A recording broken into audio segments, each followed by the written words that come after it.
Here I come in this very crucial part of the river wherein we cannot cross to the other side.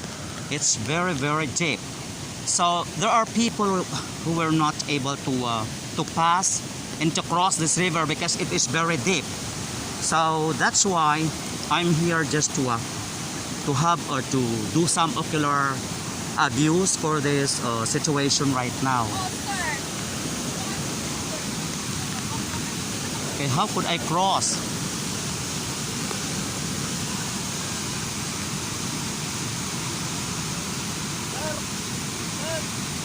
Ano